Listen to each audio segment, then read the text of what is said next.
Al-Jadilah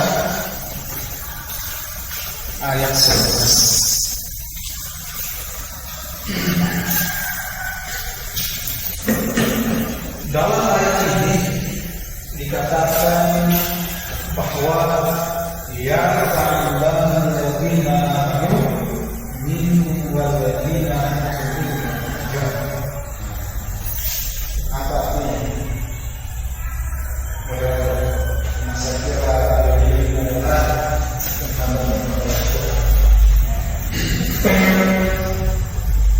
apa artinya?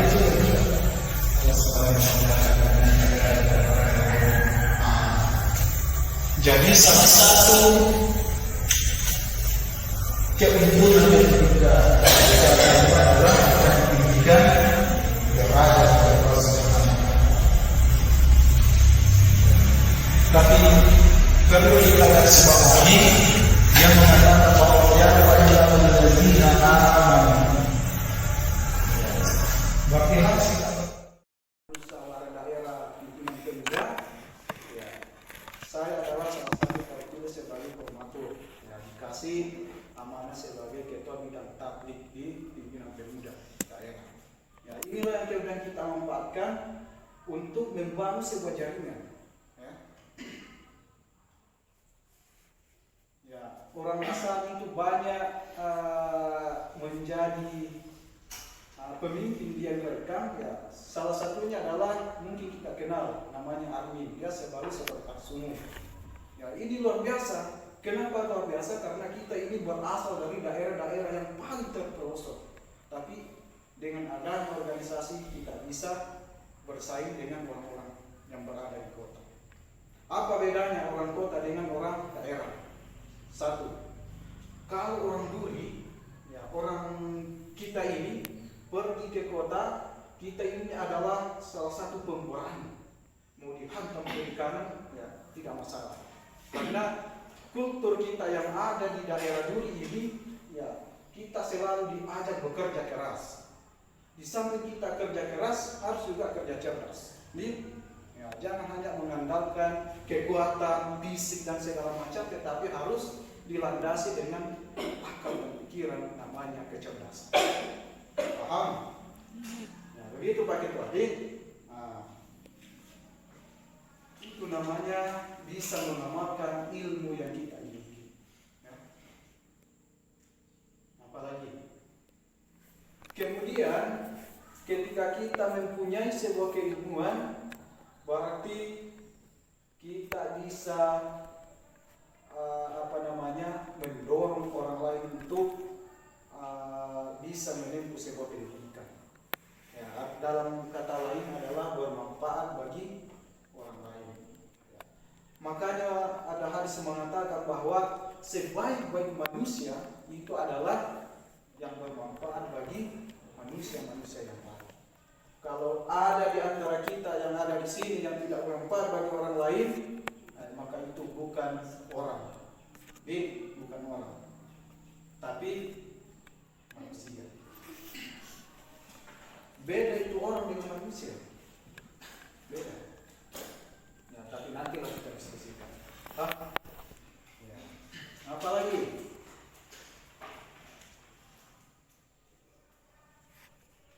Dalam melakukan sebuah organisasi, kita bisa mengatur pengelolaan atau manajemen keorganisasian. Kenapa harus ada manajemen? Kira-kira kenapa harus manajemen? Ada manajemen.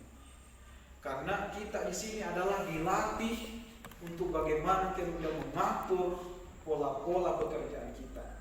Ya, ada pekerjaan yang selalu mendesak, ada pekerjaan yang bisa apa masalah. Ada pekerjaan yang harus kita selesaikan meskipun hanya bersifatnya informasinya adalah terlambat, tetapi itu yang harus kita selesaikan, maka itu bisa didahulukan. Ya, karena kita mempunyai manajemen organisasi yang kuat. Bisa dipaham? Ya.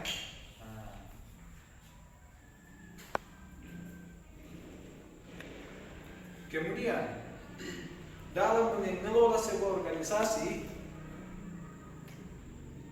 kita adalah manusia yang atau orang yang terpandang. Kita nih karena saya ini adalah bagian dari organisasi ya, kita mau lain. Itu kita tolong karena kalian ini adalah pengelola sebuah organisasi dan kita ini adalah orang yang terpandang. Jadi mana kan? Kita adalah orang yang terpandang. Kita dengan pandang-pandang berbeda. Jadi begitulah gambarannya ketika kita selalu menentukan diri atau mengaktualisasikan diri dalam sebuah organisasi. Paham ini? Nah, kemudian pada saat melakukan sebuah organisasi, karena ini kelas kita adalah bisa dikatakan kelas apa ya? Bisa dikatakan kita ini kuliah dalam satu minggu, satu kuliah, itu pun kalau ada dosennya, ya, itu pun kalau misalkan masuk. Jadi apa yang kita dapatkan?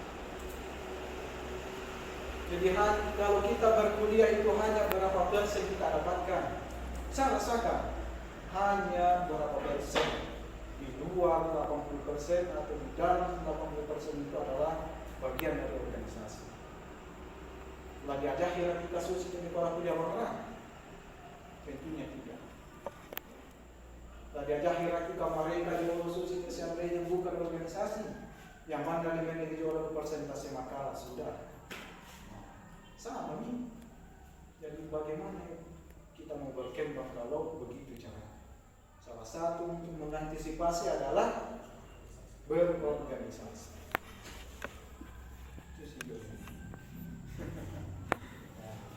Jadi Dewi ini ya sudah tahu karakter saya di kampung itu seperti apa.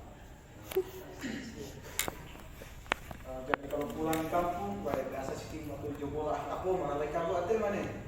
Nah itu karena kita berawal berproses dari sebuah organisasi.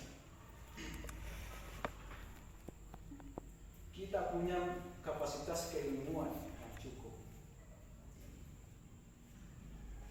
Kemudian berorganisasi itu adalah selalu ditolong oleh Allah Subhanahu wa Ta'ala. Tolong menolong.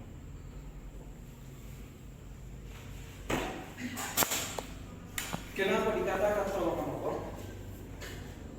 Karena ini saya hanya cerita pengalaman. Ya. Dulu semester akhir, ya. Siapa yang semester akhir di sini? Enggak ada. Baru menuju di? Iya. Pada saat itu tahun 2017, karena kita ini adalah dominan melakukan sebuah pertanian, ya. Itu hari ya mantanam pare kan. Nah, kita mantanam pare. Kemudian di kuala ujian terkaruan ya mantan pare asante lamari kepada pare. Nah, mantan pare. Nah, kalau saya tinggalkan ini tidak ada yang artinya mengontrol orang.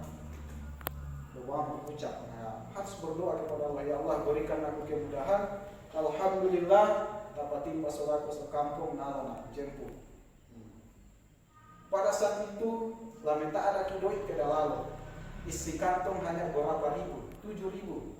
Nah, itu mi alhamdulillah PP asalnya mempare-pare dengan modal 7.000. Karena kita ini mengelola organisasi.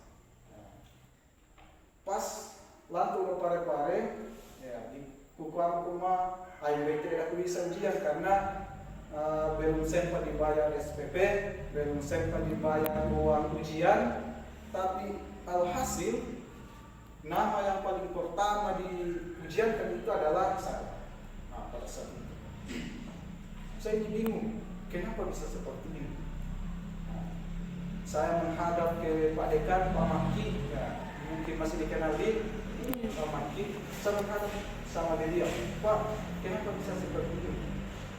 Satu di bangsanya, karena kau adalah pernah mengabdikan diri di organisasi. makanya kita diberikan kemudahan. Jadi ya, makanya Jawa langsung ujian paling pertama. Nah, selesai ujian langsung kembali. Bang motong orang Napoli yang diobati. Nah, kenapa sampai dibanti? Karena uang tidak sampai untuk membayar. Ya. Alhamdulillah pada saat sampai dibanti, ada banyak yang tahu kapal lalan, ya, tolo kampung, boleh jomai baraka, apa yang mau boleh jomai parekari atau seberaka, sekampung. Si bonceng boleh karena nama desa. Ini namanya adalah perjuangan yang paling kita ikhlas memperjuangkan organisasi, mengamalkan ilmu yang kita dapatkan, maka insya Allah akan menolong kita dimanapun dan apapun kita berada. Ya, ini bukan cerita ini, tapi fakta. Saya sendiri yang mengalami. Makanya dalam mengelola sebuah organisasi itu dibutuhkan kerja ikhlas, kerja-kerja kerja-kerja ibadah, maka insya Allah akan menolong kita. Karena prinsip yang paling mendasar dalam mengelola organisasi Ikatan Mahasiswa Muhammadiyah ini adalah di Quran surah Muhammad ayat 7. Siapalah? Apa artinya? Bahwa barang siapa yang menolong agama Allah, pasti Allah akan menolongnya. Itu yang harus kita jadikan prinsip dasar dalam mengelola sebuah organisasi. Paham? Ini mentawakalan. Jadi tidak ada yang tidak mungkin ketika kita betul-betul berusaha, berdoa, memaksimalkan potensi-potensi yang ada, memaksimalkan potensi yang kita miliki, maka insya Allah potensi itu akan menyeleksi siapa yang terbaik. Maka orang mengatakan silakan lakukan kebaikan, pasti alam itu sendiri akan menyeleksi siapa yang terbaik.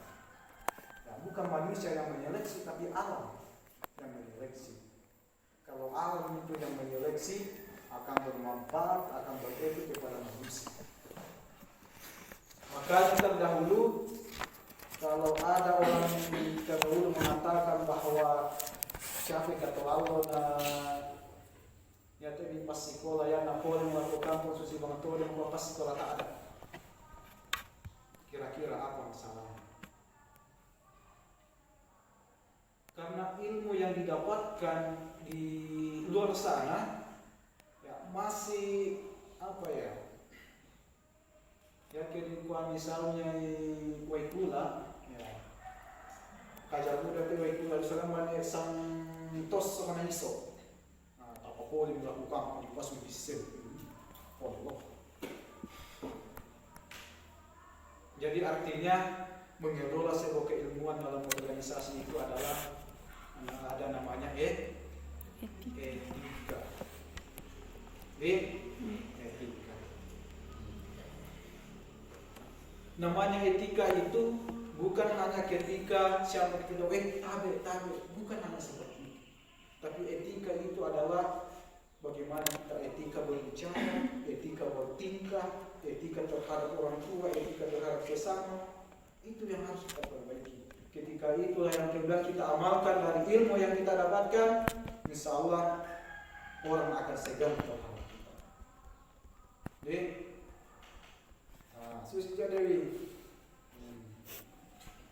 apa rasa senyum-senyum kami?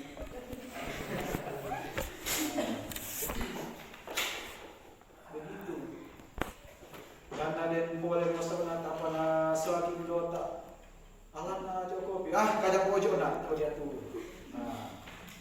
Meskipun kita capek, tapi keluarkan bahasa-bahasa yang indah, bahasa yang tidak menyinggung oleh orang lain. Dan kini bahas kalau dia sudah wujud, boleh itu apa dia segala macam. Di suatu malam pakai wasabi, besar memang kau di jam atau kami tidak dapat kepiah. Lepas itu, suatu malam di kopi, mereka pasang jauh besar. Dopa, saya wujud mereka lalu mengerti.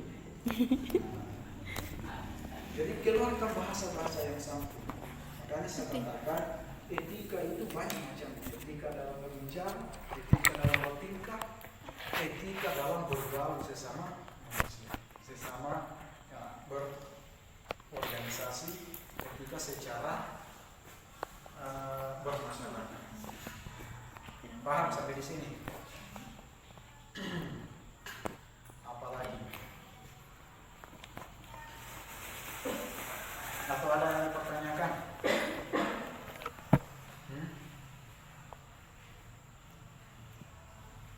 Itu tadi ketika kita sebagai penuntut ilmu, tentu apa yang kita dapatkan, ya mari kita amalkan dengan baik. Ya. Mudah-mudahan dengan amalan-amalan itu kita bisa ini tercerahkan dan bisa mencerahkan orang lain. Ya. Jadi ini saudara saya dari Wuru dari Wuru. Ya. Saya kira Wuru dengan Hasan itu masih 11-12 terkait dengan masalah kulturnya, termasuk dalam persoalan adat istiadat, apalagi dengan Dante Maluan, Wuru dan sebagainya Hasan. Tetapi alhamdulillah di Hasan itu sudah sedikit-sedikit tergeser.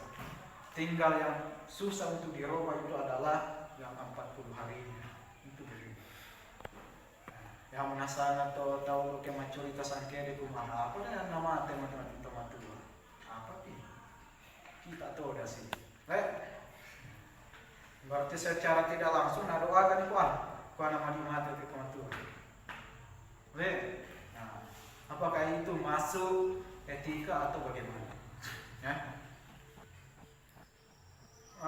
Perjuangan untuk menggeser kultur yang ada di daerah saya itu kemarin itu sangat sulit perjalanan. Jadi kalau ada di sini ada yang kemudian masih kental dengan tradisi, tapi tradisi itu ya bukan hanya ketika mau 40 dan segala macam, tapi ada yang menyembah ke batu, menyembah ke air dan segala macam. Di kampung Hasan itu pernah menjadi rutinitas orang di sana. Alhamdulillah karena adanya kita bergelut di organisasi, alhamdulillah ya, sudah sedikit tergeser. Tapi pada saat untuk memperkenalkan namanya IMM maupun Muhammadiyah itu sangat luar biasa perjuangan yang kita alami. Bahkan 3 kali saya didatangi di rumah. 3 kali ada tokoh adat, tokoh agama dan masyarakat yang lain. Bahkan sampai diusir dari kampung. Pada saat itu saya masih ingat tahun 2014-2015. Karena kita ini yang usaha mena mane santos pada wedi isu de tapa malito da maya. Kamadongan tadi sana. Ya. Karena kita selalu belajar kajian-kajian, akhirnya kita sabar untuk menghadapi. Alhamdulillah dia sendiri yang datang kembali meminta maaf bahwa tabete anak mungkin selama ini salah kampena tapi ya akan kisusi santai dapat kis sendiri. Itulah untungnya ketika kita sabar dalam mengelola sebuah pengetahuan, sebuah keilmuan yang kita amalkan di masyarakat. Ya. Tugasnya kita adalah kita membawa perubahan di daerah. Jangan perubahan yang membawa kita, tapi kita lah yang akan membawa perubahan. Paham?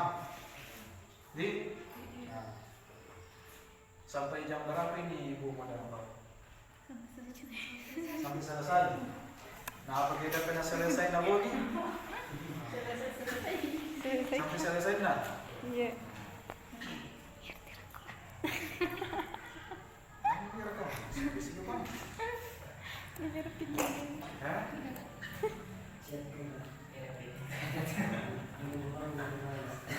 Jadi itu Pak Ketua yang KKN di Kampung Ta pada sana memang sebelum pengarikan. Apa ini? Karena itu kader-kader semua di sana.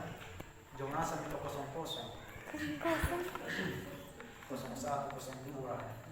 Jongasan. Jadi siapa yang yang menuju KKN ini semester berapa? Semesternya habis bulan. Yang sementara yang menuju semester berapa? Ini. Insya Allah ini. Oh, iya. Iya. Enggak kurang aja mereka. Jadi ketika kita ber-KKN itu, pandangan masyarakat bahwa yang namanya KKN atau mahasiswa ini bisa semua. Itu pandangannya masyarakat. Ben, pasti apa sudah ngaco lo kalau KKN, wah bisa masuk ke selama pernah timbang KKN. Padahal secara internal yang tadi soal lama khutbah, lama ngaji, benar itu. Karena apa? Karena tidak ada dasar keilmuannya. Kalau kita menyewa organisasi kan yang misalnya apa disuaki bawa materi, tedong kita dan artinya tedong dan malaja karena sudah ada sedikit. Nah, disuaki mengaji kultum sauna meramai, ya, pasti insya Allah kita bisa. Ya, kalau kita selalu belajar. Kembali ke dasar najau kacamata. Mega. Alumni DAM. Ini pakai Tuhan, nanti manfaatkan ini alumni DAM bawa kajian. Manfaatkan. Saya sering komunikasi dengan Hizbullah mau mengadakan tarpim, tatar pimpinan. Ada namanya rakerpim, rapat kerja pimpinan. Saya bilang jangan ditarpim, karena itu mengambil waktu. Ya. Tarpim itu bisa dimanfaatkan kegiatan-kegiatan seperti ini. Nah, tarpim namanya kalau begini. Nah, seorang ketua itu harus banyak komunikasi dan koordinasi terhadap senior-seniornya. Nah, supaya kita ini tidak terlupakan. Jadi jangan ada jalan dan komunikasi itu pasti terlupakan.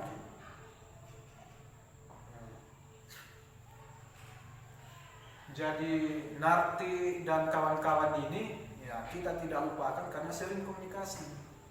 Nah, makanya komunikasi itu penting.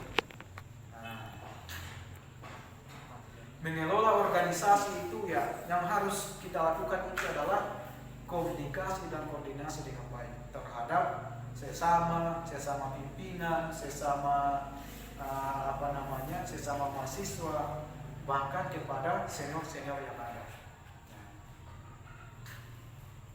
Pahami dari Suhayati di Pantongan siapa yang paham? Apa yang paham? Paham jadi. Yang saya sampaikan. Iya. Oke, saya kira ini yang saya sampaikan. Ya, nanti kita lebih banyak diskusi kalau memang ada yang mau didiskusikan. Karena saya paling suka ketika kita ini berdialog. Ya, di samping dengan kita berbicara, ya, siapa tahu pojok mandara mereka, ya, mentama telinga kanan, mesun telinga kiri. Ya, kalau kita diskusikan lebih enak, ya, lebih hidup poru. Jadi intinya bahwa dalam melakukan sebuah organisasi memang harus dilandasi dengan keilmuan dan ilmu itu harus kita amalkan dan diamalkan itu akan menghasilkan sebuah kemanfaatan yang begitu luar biasa. Jangan sampai yang saya katakan tadi bagaikan pohon yang tidak berbuah ketika ilmu itu tidak diamalkan. Saya kira cukup, kurang lebihnya mohon maaf. Billahi fisabilillah, fastabiqul khairat. Assalamualaikum warahmatullahi wabarakatuh.